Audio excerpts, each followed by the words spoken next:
Hello everyone, कैसे हो आप सब। एक बार पुनः स्वागत है आप सभी का हमारे अपने YouTube channel Shiv coaching classes पर। और आज की इस वीडियो में हम आप लोगों के लिए लेकर के आए हैं यहाँ पे मॉडल पेपर का सलूशन आज हम आपको कराने वाले हैं। देखिए, इसके पहले भी हमने आपको दो मॉडल पेपर यानी सेट ए और सेट बी दोनों का सलूशन हमने आपको प्रोवाइड करा दिया है। अभी तक आप यदि नहीं देखे हैं तो आप प्लेलिस्ट में जाकर के देख सकते हैं। और आज की ये जो वीडियो है इसमें हम सेट सी हमारा है, इसका सलूशन हम आपको यहाँ पे कराने वाले हैं।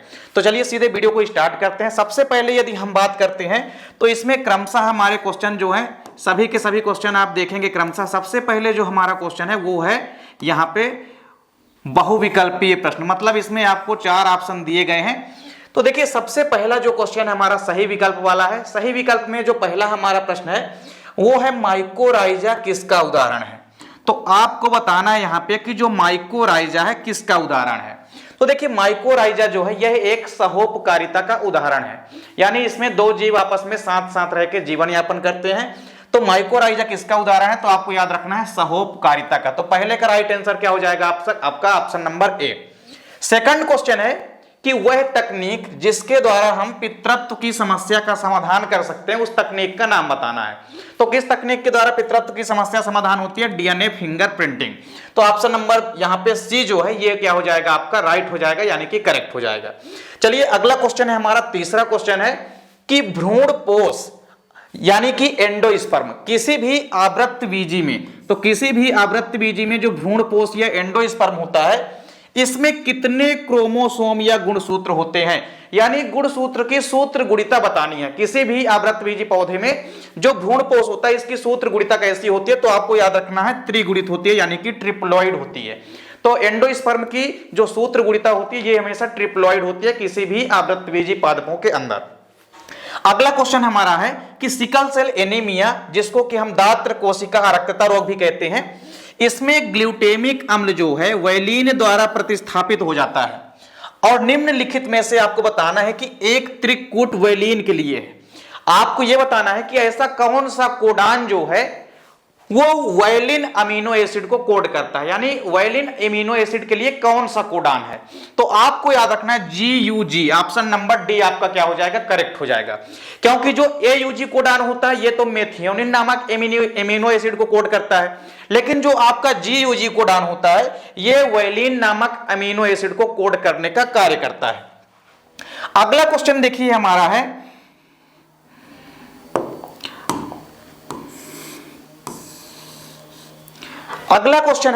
उत्परिवर्तन का कारण है। तो देखिए, उत्परिवर्तन का कारण क्या है, आपको बताना है जीनों में परिवर्तन, कि डीएनए में परिवर्तन, या गुणसूत्रों में परिवर्तन, या इनमें से सभी। तो देखिए, उत्परिवर्तन के कारण ये सभी है, क्योंकि जीनों में यदि परिवर्तन होगा तो भी उत्परिवर्तन होगा, डीएनए में परिवर्तन होगा तो भी उत्परिवर्तन होगा, गुणसूत्रों में परिवर्तन। तो कुल मिला के किसी भी प्रकार से अनुवांशिक गुणों में यदि कोई परिवर्तन आता है तो उसे हम क्या कहते हैं, उत्परिवर्तन कहते हैं। तो किसी भी जीव के अनुवांशिक गुणों में अचानक यदि कोई परिवर्तन आता है तो उसे हम म्यूटेशन या उत्परिवर्तन कहते हैं। तो ऑप्शन नंबर डी क्या हो जाएगा यहाँ पे आपका राइट हो जाएगा। अगला क्वेश्चन है सोनेरा 64 और लर्मा रोजा 64A, ये किस पादप की प्रजातियां हैं। तो इसका राइट आंसर हो जाएगा आपका गेहूं। ये ट्रिटिकम एस्टिवम यानी कि गेहूं की प्रजातियां हैं, लर्मा रोजा 64A और सोनेरा 64। चलिए अगला क्वेश्चन हमारा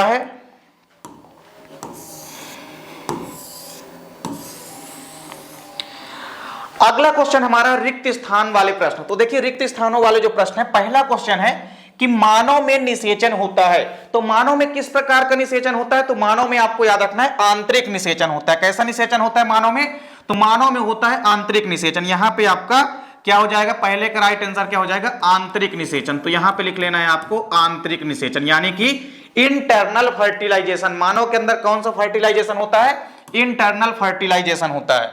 तो यह भी आपको ध्यान में रखना है।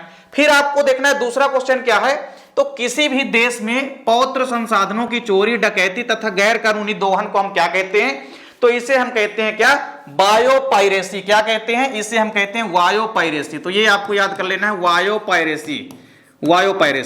चलिए अगला थर्ड क्वेश्चन है हमारा कि राइबोसोम जो है 70 इस प्रकार के होते हैं किस प्रकार की कोशिकाओं के अंदर। तो राइबोसोम हमेशा आपको याद रखना है कि जो प्रोकैरियोट होते हैं, प्रोकैरियोटिक कोशिका जो होती है, इसमें आपको याद रखना है कि 70 इस प्रकार के राइबोसोम जो होते हैं ये पाए जाते हैं। तो इस प्रकार से आपको यहां पे ध्यान में रखना है कितने प्रकार के, 70 इस प्रकार के राइबोसोम जो होते हैं ये पाए जाते हैं। फिर इसके बाद आपको ध्यान देना है, यहां पे देखिए अगला क्वेश्चन आपका है कि प्रत्येक पारिस्थितिक तंत्र में ऊर्जा के लिए किस पर आश्रित होते हैं, मतलब इकोसिस्टम का हर एक घटक ऊर्जा के लिए सबसे पहले किस पर आश्रित होता है। तो इसका राइट आंसर क्या हो जाएगा आपका, इसका राइट आंसर हो जाएगा सूर्य। किस पर आश्रित होते हैं, सूर्य पर। तो यहां पे आपको राइट आंसर कर लेना है सन यानी कि सूर्य।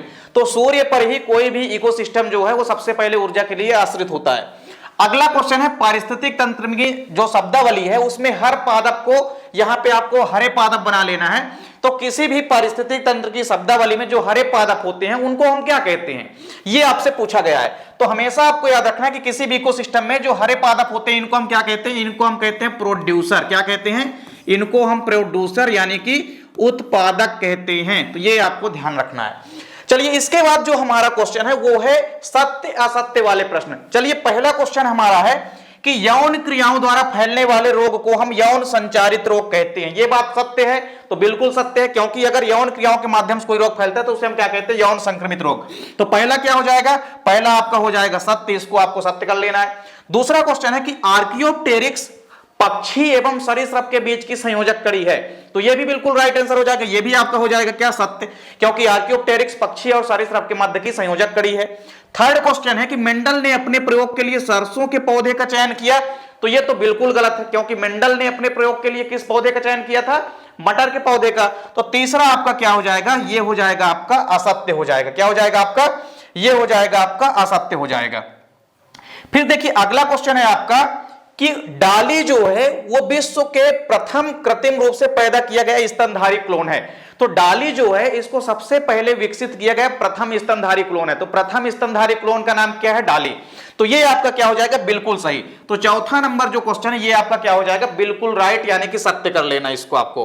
अगला क्वेश्चन है कि एड्स जो है यह यौन संचारित रोग है कि नहीं। तो यहां पे आपसे पूछा गया कि एड्स जो है यौन संचारित रोग नहीं है। तो नहीं लिखा है, मतलब ये क्या हो जाएगा हमारा, असत्य हो जाएगा, क्योंकि एड्स कैसा रोग है, एक सेक्सुअल ट्रांसमिटेड डिसीज है, यानी कि यौन संक्रमित रोग है।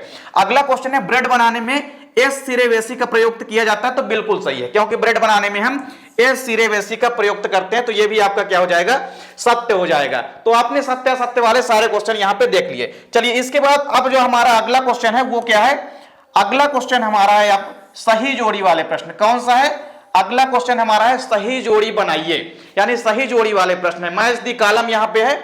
तो चलिए सबसे पहला जो दिया गया है वो है क्या, आईयूसीडी। तो आईयूसीडी का देखिए क्या हो जाएगा, आईयूसीडी, आईयूसीडी का होगा क्या, कॉपर टी। क्या हो जाएगा, कॉपर टी। तो ये हो जाएगा आपका ए नंबर। क्या हो जाएगा, ए नंबर, कॉपर टी, यानी आपका आईयूसीडी का क्या हो गया, कॉपर टी। कॉपर टी में क्या होता है, कॉपर टी में जो है यह एक प्लास्टिक, स्टेनलेस स्टील या कॉपर की बनी कोई धातु होती है जिसको कि हम इंटर करा देते हैं इंट्रायूटेराइन डिवाइस के अंदर। फिर देखिए अगला जो है वैसेक्टोमी। वैसेक्टोमी में क्या हो जाता है, देखिए वैसेक्टोमी में ये पुरुषों में अपनाई जाने वाली विधि है, जनसंख्या नियंत्रण के लिए इसको अपनाया जाता है। इसमें क्या हो जाता है कि शुक्रवाहिनी जो होती है पुरुषों के अंदर उसको काट करके बांध दिया जाता है, जिस कारण से जो शुक्राणु है वो जाकर के वीर्य से नहीं मिल पाता। तो इसका क्या हो जाएगा, वीर्य में शुक्राणु नहीं होते, यानी इसका हो जाएगा बी नंबर का हो जाएगा आपका ये पांचवा। यानी वैसेक्टोमी जब हो जाती है तो इसमें क्या हो जाता है, वीर्य में शुक्राणु नहीं होते हैं, यानी वीर्य से शुक्राणु मिल ही नहीं पाएंगे क्योंकि शुक्रवाहिनी को काट करके बांध दिया जाता है। फिर एलेक्स जेफरी, इसको आपको एलेक्स जेफरी बना लेना, इसको आपको जे बना लेना। तो एलेक्स जेफरी का क्या हो जाएगा आपका, एलेक्स जेफरी ने डीएनए फिंगरप्रिंटिंग की खोज की थी। तो आपका ये हो जाएगा सी नंबर का ये डीएनए फिंगरप्रिंटिंग। तो ये आप कर लीजिए सी नंबर का, ये सी नंबर का यहां पे हो जाएगा आपका फोर्थ नंबर डीएनए फिंगरप्रिंटिंग। फिर अगला क्वेश्चन है विल्मट। यहां पे देखिए किल्मट लिखे, इसको आपको विल्मट बना लेना है। क्या बना लेना है, विल्मट बना लेना है। तो विल्मट जो है, विल्मट नामक साइंटिस्ट ने सबसे पहले किसकी खोज किया था, क्लोन बनाया था इन्होंने। तो जो डाली बनी थी सबसे पहले स्तनधारी जो पहली क्लोन बनी थी डाली, उसको किसने तैयार किया था, विल्मट एवं उनके कई सारे सहयोगियों ने। तो यहां पे विल्मट का देखिए क्या हो जाएगा, डी नंबर का हो जाएगा स्तनियों में क्लोन। तो विल्मट का हो जाएगा स्तनियों में क्लोन। फिर देखिए अगला क्वेश्चन है कि एजी टेंसले। तो एजी टेंसले इन्होंने सबसे पहले इकोसिस्टम शब्द का प्रयोग किया था 1935 के अंदर। तो यानी एजी टेंसले का क्या हो जाएगा, इकोसिस्टम। तो ये आपका ई नंबर हो जाएगा, इकोसिस्टम। फिर एक आखिरी बचा है आपका टी लिम्फोसाइट। टी लिम्फोसाइट का निर्माण कहां होगा, तो बोन मैरो में होता है, यानी कि अस्थि मज्जा में होता है। तो ये हो गया आपके पूरे सही जोड़ी वाले प्रश्न। चलिए इसके बाद जो अगला क्वेश्चन है हमारा,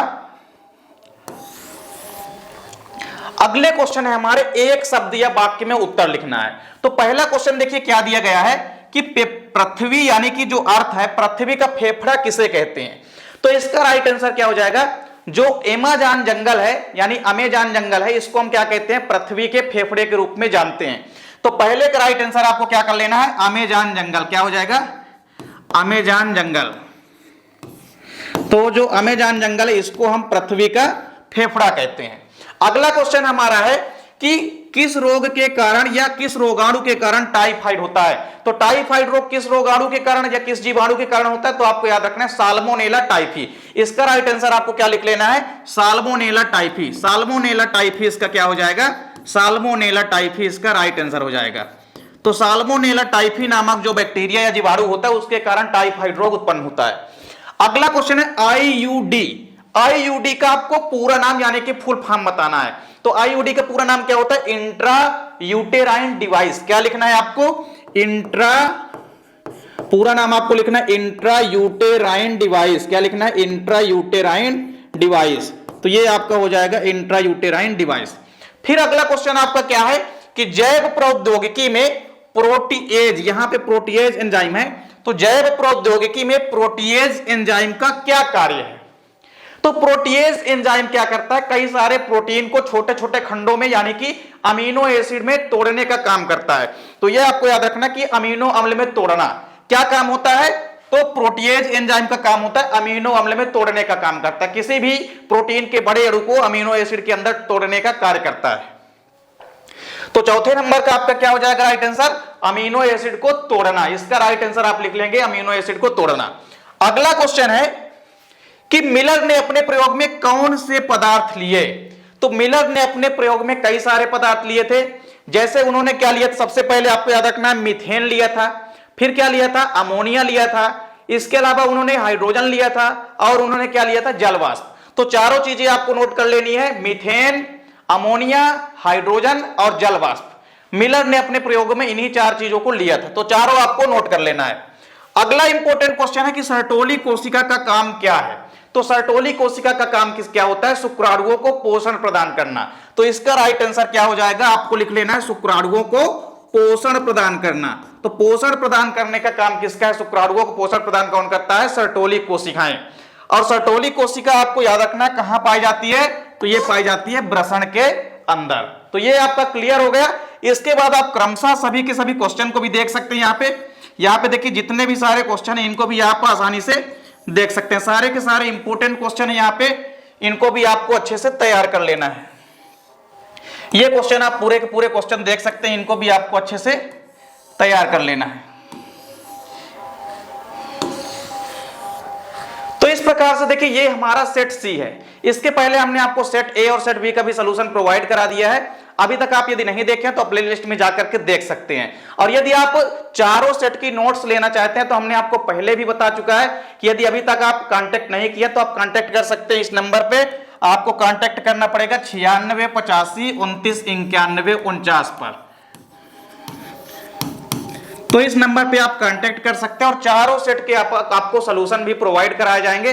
तो इस प्रकार से आप चारों सेट प्राप्त कर सकते हैं। इसके बाद देखिए हमारा एक सेट डी बचा है, इसको भी हम आपको जल्दी ही कंप्लीट कराएंगे, यानी जल्दी इसकी वीडियो भी हम आपको प्रोवाइड कराएंगे। तो उम्मीद करता हूं वीडियो पसंद आई होगी। वीडियो अच्छी लगे तो लाइक कमेंट जरूर करें, साथ ही साथ अपने दोस्तों के बीच ज्यादा से ज्यादा वीडियो को शेयर करें। मिलते हैं नेक्स्ट वीडियो में, तब तक के लिए जय हिंद, वंदे मातरम।